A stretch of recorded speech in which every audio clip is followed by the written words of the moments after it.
let's make welcome to the show right now. We have Mark Hulme, a mixed martial artist from South Africa. Thank you so much, Mark, for joining us on the show. Thank you for having me. It's always a practice here to have you, welcome in a good light and also get to speak the language. But I'm trying to look for the language from South Africa. I only understand Siambunga. I'm hoping that I'm correct with that. So you can greet me in South African language. Yeah, we've got something like 11 official languages. The two that I speak is English and Afrikaans. So can I have that greeting in African? Is also one of them. Can I have my greeting in Afrikaans? Can you have? Can I have my greeting in Afrikaans? Goeiemôre en dankie vir die geleentheid om vandag hier met jou te praat. Wow, I do not understand a single word, but it's all good. I'm very sure you're telling me good afternoon or even good morning or evening, but it's all great to have you join us on the show today. You're welcome to In the Game. So, Mark, I'll start off by saying congratulations to you. Congratulations at reaching this point in your career. This is ahead of that Octagon debut you'll be having next week, Saturday. But can you share with us how you were able to get here? How did you get to this point of making your debut to the Octagon? Yeah, it's been a long journey, somewhat of a journeyman, if you would call it that. I've been to Russia, I fought in the UAE, I fought in South Africa, I fought in Vegas, and now finally I'm going to fight here in the EU, in the Czech Republic for the Tipsport Gamechanger tournament. It's been a long ride. After coming back from supporting the UFC champ Dricus Du Plessis in his first title defense in Australia, I came back home motivated, driven, ready for action, and Octagon called and made me an offer that I just clearly couldn't refuse. That's a beautiful one. You were able to mention Dricus Du Plessis, and that's the only name I'm familiar with when it comes to MMA action in South Africa. But it's good to know that there is still one rising star. Money is always a game changer when it comes to the MMA. And we've got £1 million game changer middleweight tournament on the line for you. How would you assess your current position at the sport in MMA at the moment?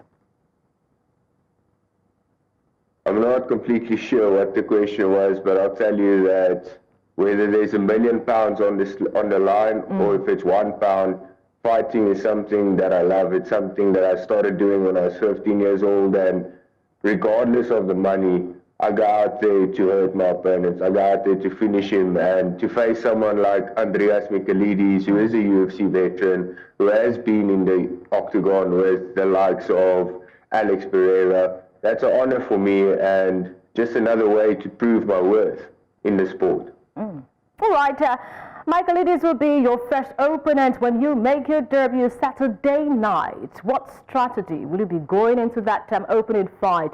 What will you be going with? How would you approach that fight against Michailidis? He was a former UFC fighter, but now will be fighting you on your debut at the Octagon. What's the approach, Mark?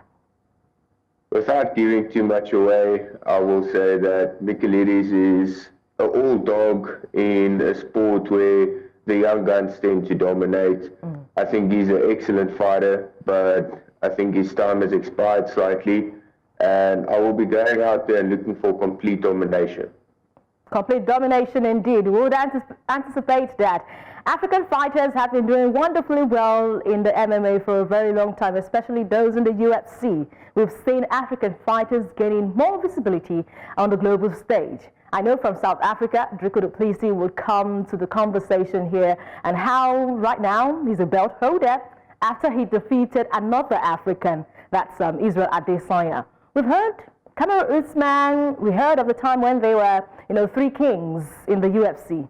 Francis Ngannou, Kamaru Usman, and also the last style bender with Israel Adesanya. But things have not been going so smooth for them both in the UFC. But great for Ngannou, who is with the PFL right now. I did read about your bio, and I noticed that Dricus Du Plessis had a great influence in your career. You trained with him at a time, and right now he is on the top level in the UFC. Can you tell me how he influenced your career in MMA? Yeah, it's extremely motivating to train with the world champion and to have the same coach as him, wake up every morning, we have the same sessions, and yeah, I couldn't be more proud to call him my brother and to be walking this path alongside him and with him. How do you see yourself contributing to the growing presence of African dominance in MMA at the moment?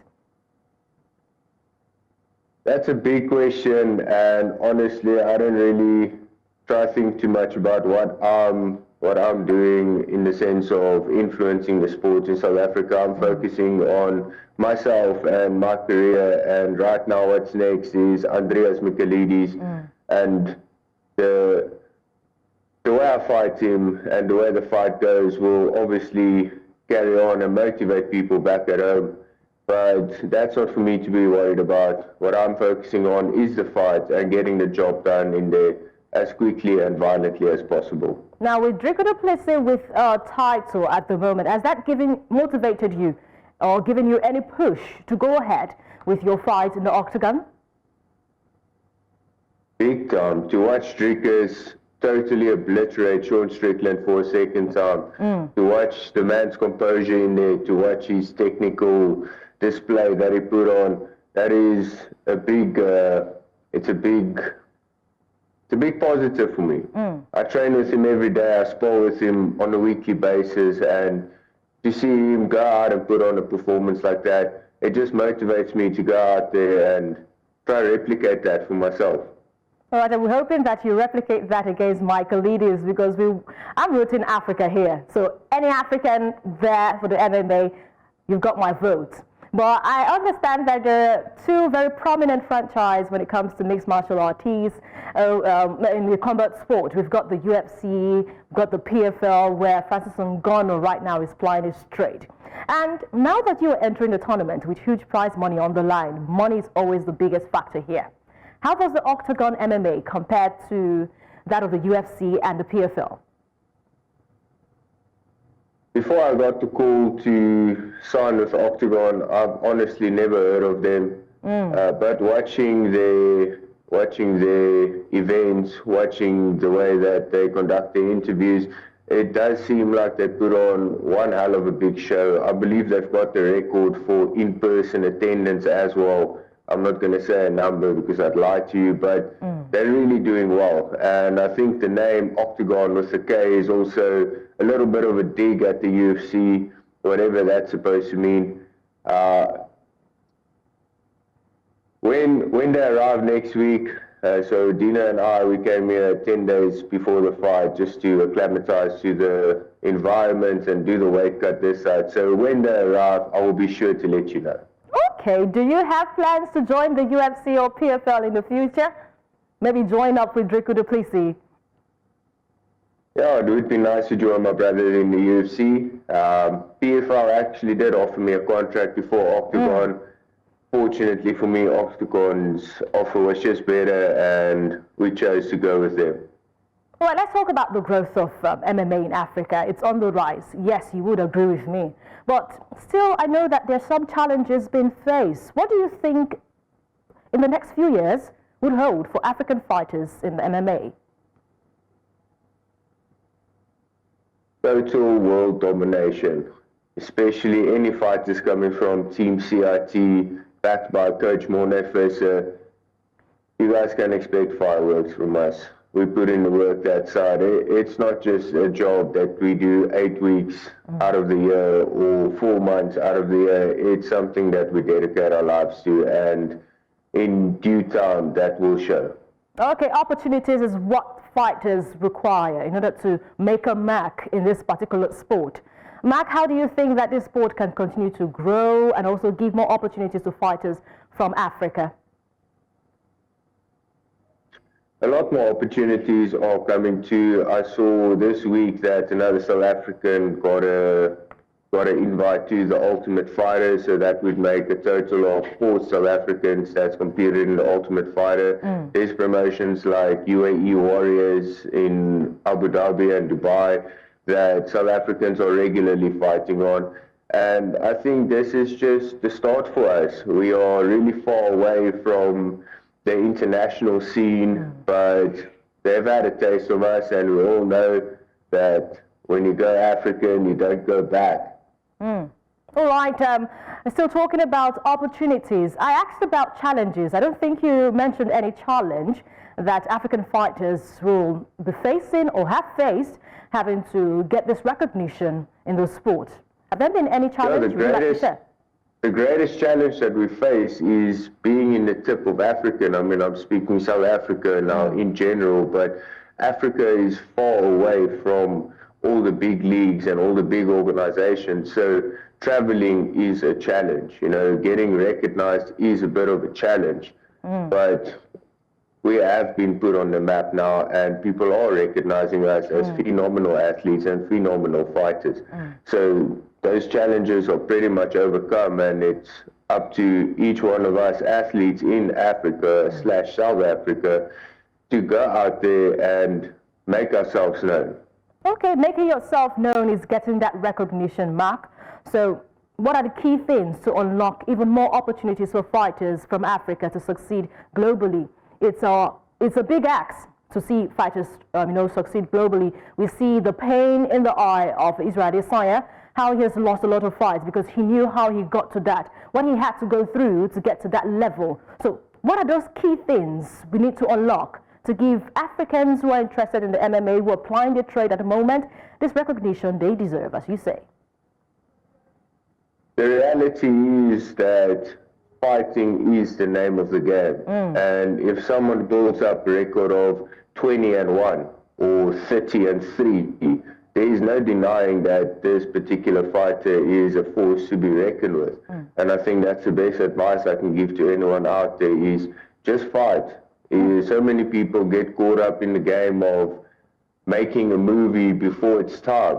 You know, like if you're fighting in the smaller leagues or even in the bigger leagues, don't pretend that you're something that you are not. There will be plenty of time to make a movie when you start fighting for world titles. But until you get there, just focus on the number one thing, and that is fight. Get as many fights as humanly possible. Now, do you have a consensus, all African fighters in the mixed martial art, that's the sport? Do you have a consensus? Do you have where you motivate each other? Do you speak to other Africans in this sport? And if you do, can you share their names? We've got a lot. I know I've got Nigerians, Cameroonians, we've got South Africans, as you say. Do you speak to any one of them? What's the question? Do you speak to other Africans in this sport? Do you have any you want to mention, what you discuss, how they motivate you? Do you have a consensus where you all motivate each other? Yeah, we've got many Africans in Team CRT. We've got Diego, who's from the Congo. We've got Zulu, who's natively from South Africa. We've got, there's so many, it's difficult to name them all. I speak to them on a daily basis. I train with them on a daily basis. All right, that's a good one. That's a good motivation coming from your brother. We've got one Africa. So if we have to see Israel Adesanya, Kamaru Usman, Dricus Du Plessis, or even Mark Hulme, I'm sure they represent one Africa in the mixed martial art sport. Interesting talking to you, Mark Hulme. I'll be wishing you all the best against Michailidis when you make your debut at the OKTAGON. So do you want to promise us maybe a big win just for your debut? Give us a guarantee. Stay tuned and you'll find out. All right, we sure will stay tuned here at News Central TV with Mark Hulme and your journey making your debut to the OKTAGON. Thank you so much for joining us on In the Game. It was an interesting conversation. Thank you for having me.